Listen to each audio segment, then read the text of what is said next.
Nah, ini jadi buat teman-teman pahami juga ya. Tadi kan kita banyak diskusi masalah ultradap. Ultradap itu memang harus kita akui adalah salah satu jenis pupuk majemuk spesial khusus yang sangat responsif dan sangat cepat untuk memberikan efek percepatan pertumbuhan. Karena dengan pemberian fosfat nitrogen itu akan sangat merespon plasma sel, sehingga membuat sel-sel ini aktif membelah dan akan memberikan serapan air yang cukup banyak, sehingga selain aktif membelah juga pengisian pada plasma sel dalam bentuk air. Nah, dengan kondisi tersebut maka tanaman dipaksa energinya untuk selalu membelah sel. Nah, sehingga tanaman tidak sempat lagi untuk membentuk lapisan pelindung plasma sel atau dinding sel. Nah, ini yang membuat tanaman jadi rentan.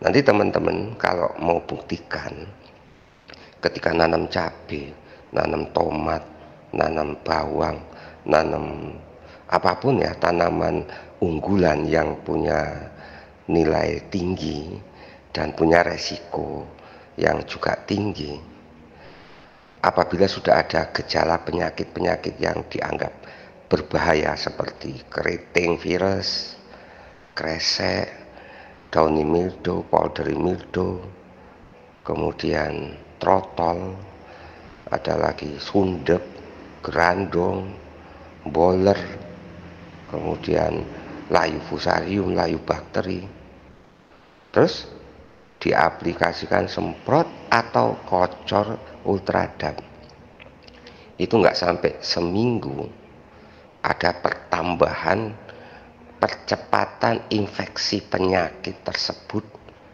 di atas 20%. Itu di atas 20%. Nanti buktikan omongan saya.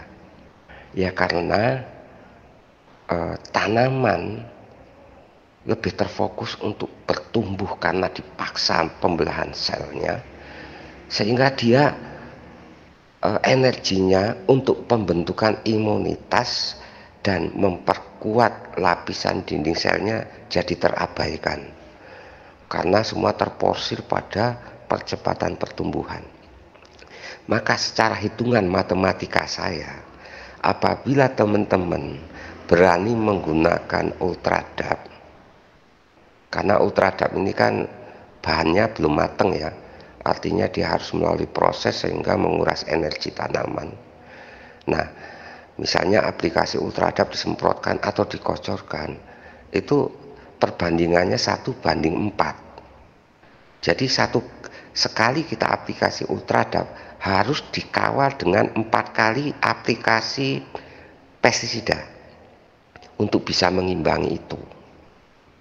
Nah, maka kalau saya pribadi misalnya harus mencampurkan SAS dengan ultradap, itu akan selalu saya sertakan Salmar atau Saka untuk perimbangan. Nah, nanti 1 kali aplikasi, ya mau tidak mau harus aplikasi berikutnya 2 kali berturut-turut saya sertakan insektisida ataupun fungisida. Nah, itu seperti itu. Akhirnya secara pertumbuhan memang cepat, tapi kita lebih menguras energi dan biaya dalam teknis aplikasi perawatan tanaman.